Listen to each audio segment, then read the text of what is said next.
அன்பு நேயர்களே, லாக்டவுனில் சிறிது நாட்கள் காய்கறிகள் கூட கிடைக்கவில்லை. பிறகு ஒரு சிலர் வீதியில் விற்கலாம் என்று முடிவானது. அப்படி வருபவர்களிடம் ஒருவர் விடாமல் பொருட்களை வாங்கினோம். வீட்டில் பொருள்கள் இருந்தாலும் வியாபாரிகளுக்காக பொருட்களை வாங்கினோம். அப்படி வருபவர்களுக்கு சுவையாக கூழ் கரைத்து வைத்து கொண்டு கொடுத்தோம்.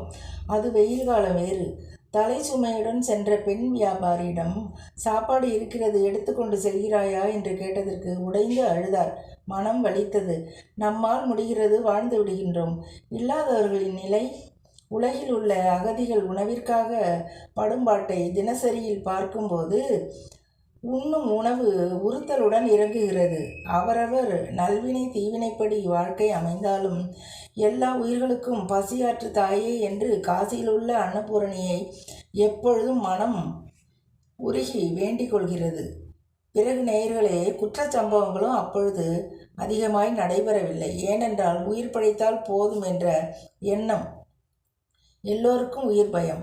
இப்பொழுது அதற்காக மீண்டும் ஒரு லாக்டவுன் வர வேண்டும் என்று எண்ண முடியுமா? நாம் தான் நம் மனதிற்கு கடிவாளம் போட்டுக்கொள்ள வேண்டும்.